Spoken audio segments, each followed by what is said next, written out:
Hello student, आज के lecture में हम डिस्कस करने वाले हैं concept of try catch and finally block. उसके बाद है what is nested try and what is throw and throws. ठीक है, so try catch, finally, nested try and throws keywords.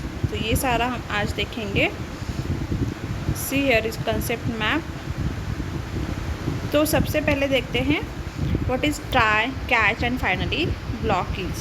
So an exception is an event which occur during the execution of a program. ठीक है, we all know exception is an event or abnormal condition which is occur during the execution of a program that stop the flow of a program's instruction and takes appropriate action if handled. वो क्या करता है, program execution को stop करता है and कुछ appropriate अगर हमें कुछ मतलब उसको सॉर्ट आउट करना है तो कुछ अप्रोप्रिएट एक्शंस हमें लेनी होंगी। ठीक है, to handle that abnormal execution of a programme.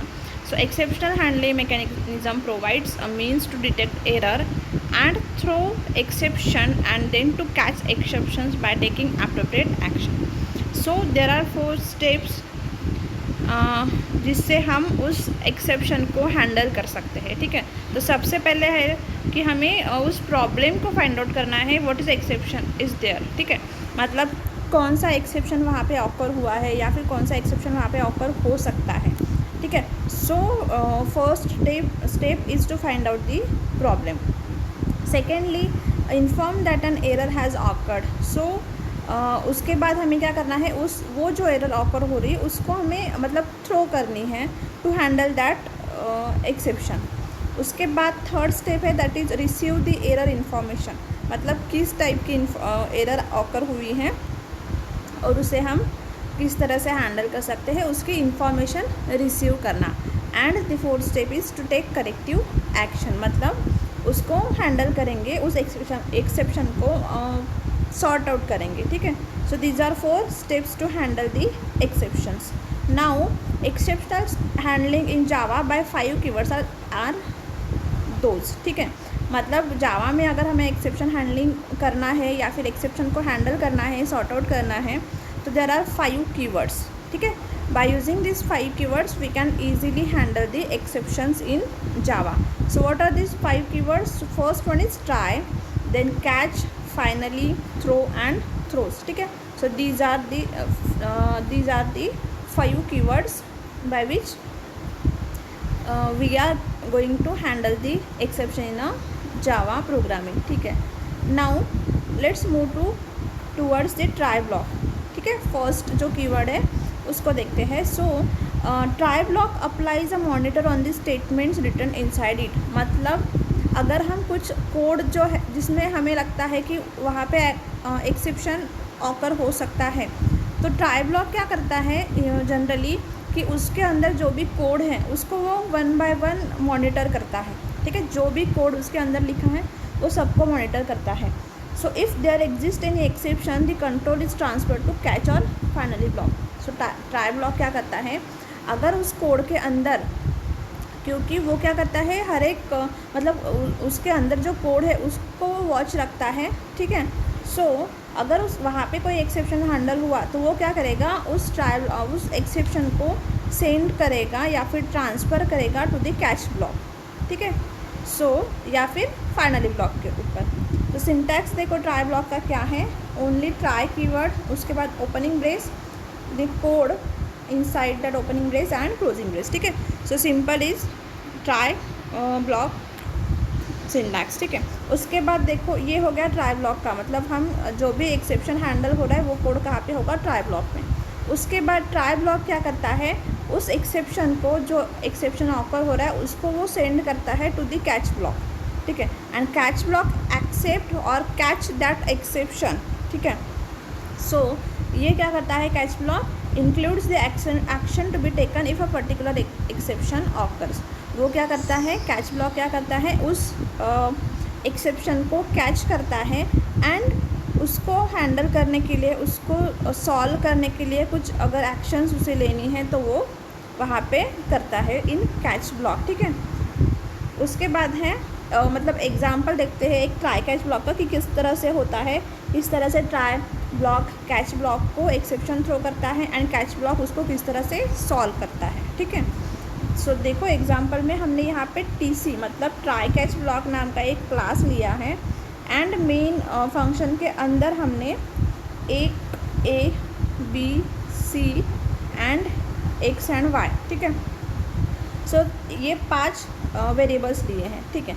उसके बाद हमने ट्राई ब्लॉक के अंदर जो कोड लिखा है x equals to a divide by b minus c.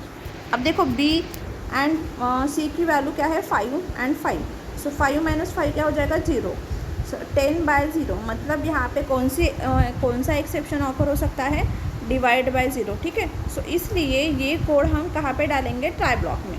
अब ट्राई ब्लॉक क्या करता है, जैसे ही उसे पता चला कि हाँ इस स्टेटमेंट में एक्सेप्शन ऑकर हो रहा है, वो क्या करेगा, उस एक्सेप्शन को थ्रो करेगा कैच ब्लॉक के अंदर, ठीक है। सो कैच ब्लॉक क्या करता है, उस एक्सेप्शन को कैच करता है एंड उसको सॉल्व करता है। सो यहाँ पे हमने कैच ब्लॉक लिया एंड उसके अंदर कैच ब्लॉक के अंदर हमने अरिथमेटिक एक्सेप्शन उसका ऑब्जेक्ट बनाया ई।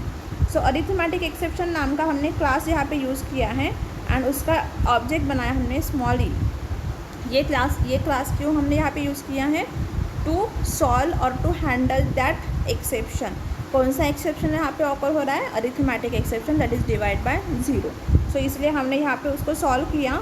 सॉल्व मतलब उसको हमने आउटपुट में प्रिंट कर दिया कि यहाँ पे डिवाइड बाय 0 कर रहे हो आप, सो जो कि आपको नहीं करना चाहिए। तो solve it and try it again, ठीक है। मतलब हम यूज़र को बोल रहे हैं कि आप डिवाइड बाय 0 कर रहे हो तो आप इसको सॉर्ट आउट करो एंड अगेन ट्राई करो, अगेन एग्जीक्यूट करो, ठीक है। So this one is the solution for the exception occurred in a try block.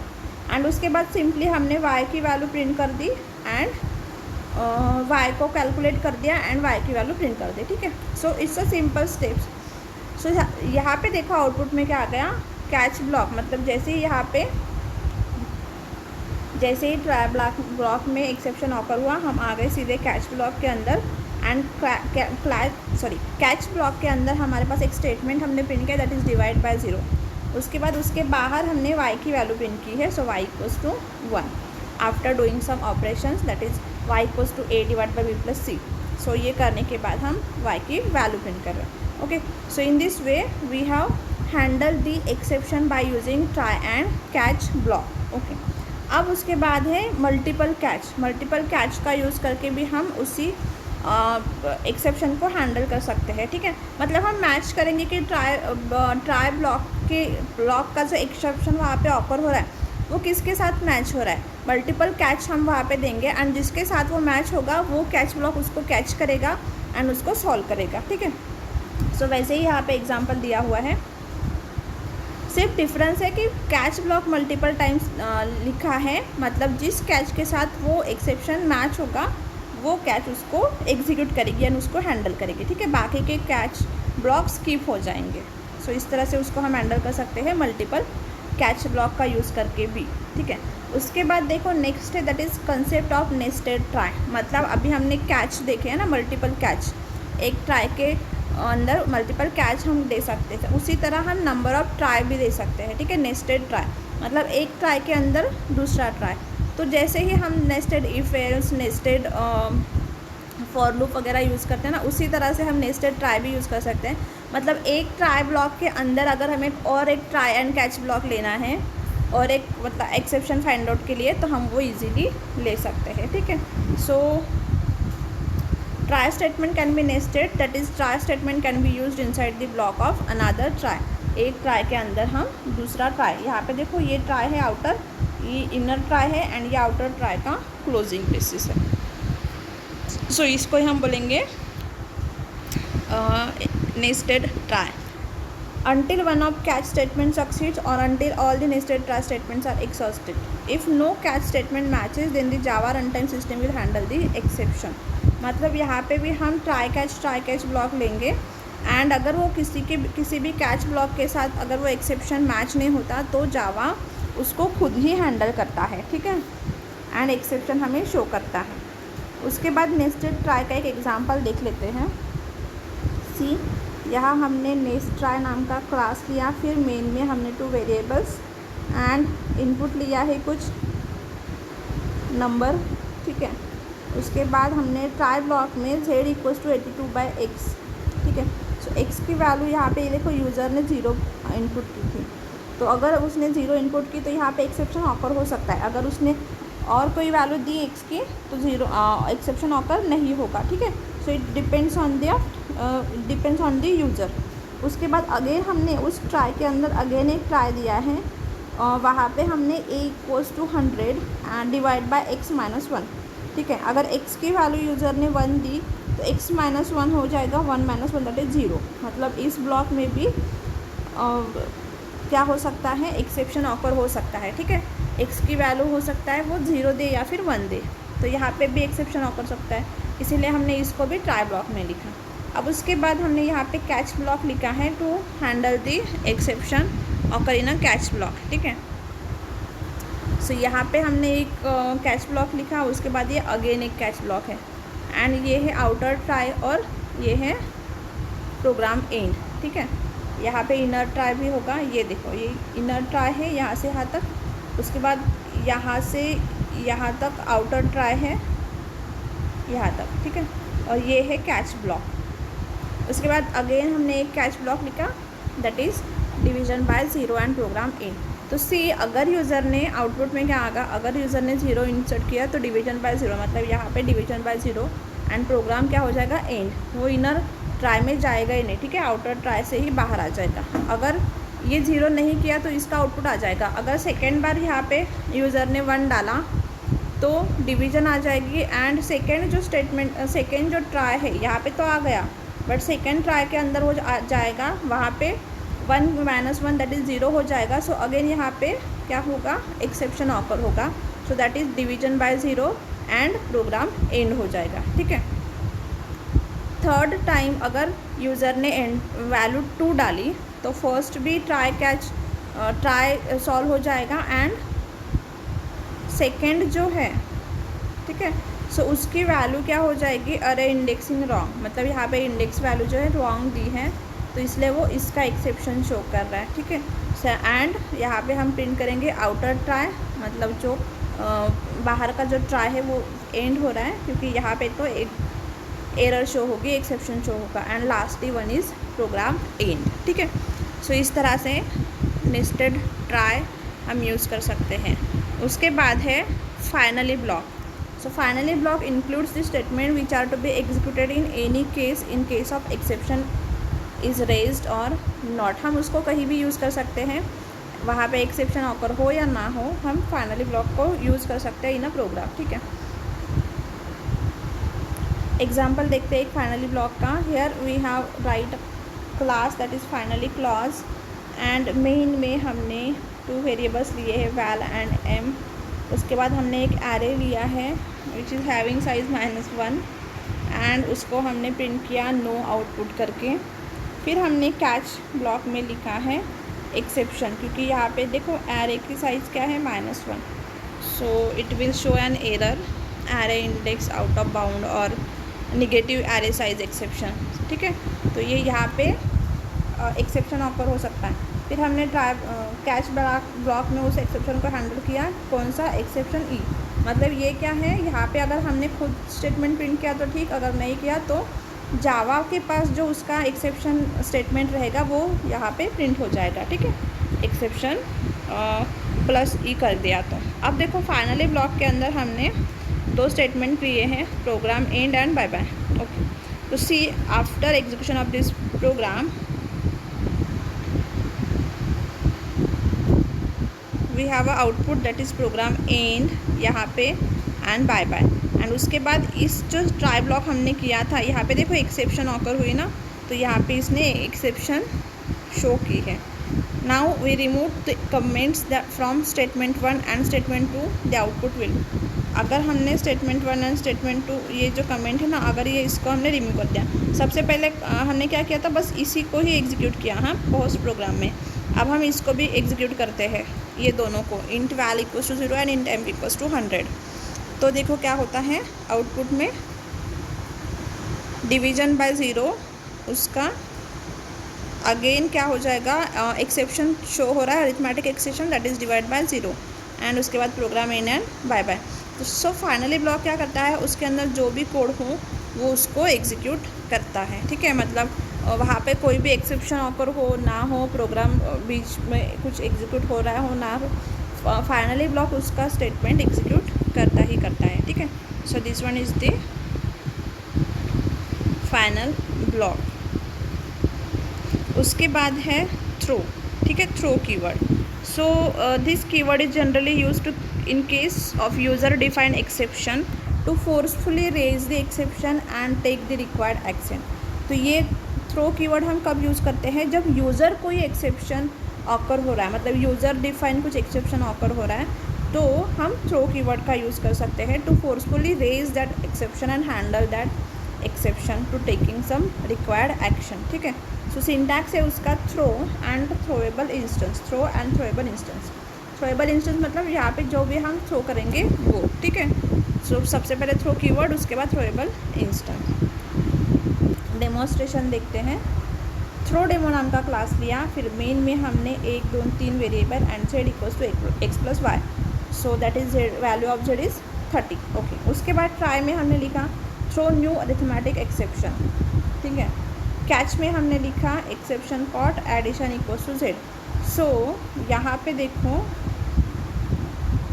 Throw keyword कहाँ पे है, हाँ यहाँ पे ट्राई ब्लॉक में देखो हमने यहाँ पे थ्रो कीवर्ड यूज़ किया। सो थ्रो कीवर्ड क्या करता है, उस एक्सेप्शन को थ्रो करता है to the catch block, and catch block उसको एक्सेस करता है एंड प्रिंट करता है, ठीक है। उसके अंदर जो भी है उसको हैंडल करता है। तो यहाँ पे हमने हैंडलिंग के लिए एक स्टेटमेंट प्रिंट किया है exception caught, and addition print की है जेड, ठीक है।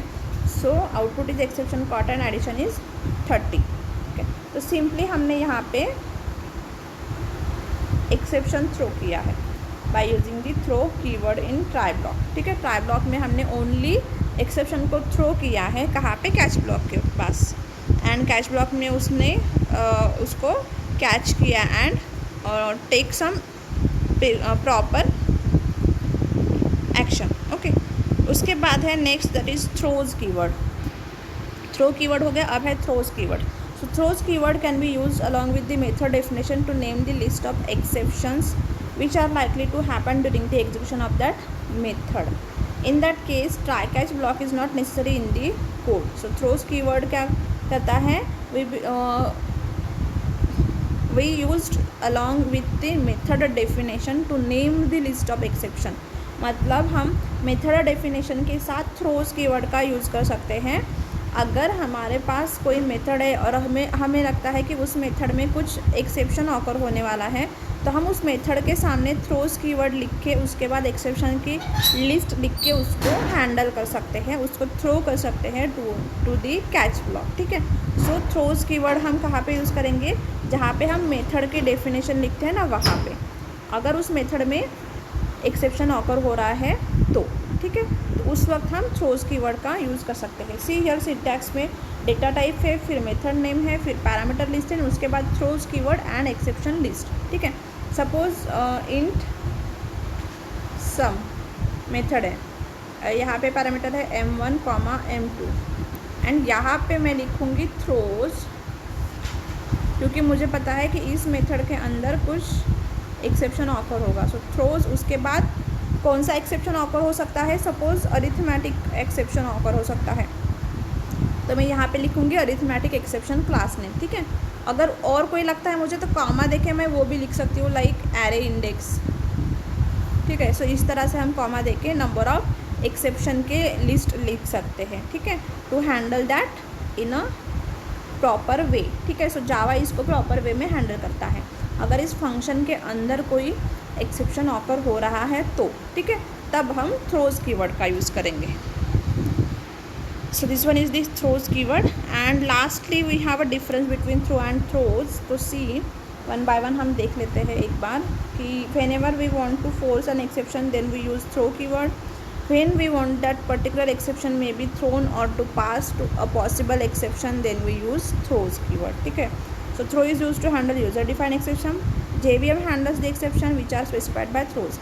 मतलब throws keywords फिर से अगर हम एक्सेप्शन थ्रो कर रहे हैं तो वो कौन हैंडल करता है, जावा, JVM। उसके बाद it can also pass a custom message to your exceptional handling module. And यहाँ पे अगर हम करें मतलब JVM खुद ही उसका मैसेज प्रिंट करता है। Point two note here is that Java compiler very well known about the exception thrown by some methods, ठीक है। throw keyword can also be used to pass a custom message. We can also use throws clause on the surrounding method instead of try catch exception handler। इसको हम directly throws keyword से directly handle कर सकते हैं exception in a method. Throw is use to throw exception system explicitly. Throws is use to throw exception means throws IO exception and servlet exceptions and etcetera, ठीक है। ये directly handle करता है, throws keyword directly exception throw करता है to the JVM। Throw is use to actually throw the exception and whereas throws is declarative for the method, they are not interchangeable। throws सिर्फ हम method के लिए ही use करते हैं। It is use to generate an exception and it is use to forward an exception. ये exception generate करने के लिए यूज़ होता है, ये एक्सेप्शन सिर्फ फॉरवर्ड करता है, उसका खुद का एक्सेप्शन नहीं होता या फिर वो जनरेट भी नहीं करता, ठीक है। So these are the 5 keywords which are use to handle the exception in Java, ठीक है। Thank you.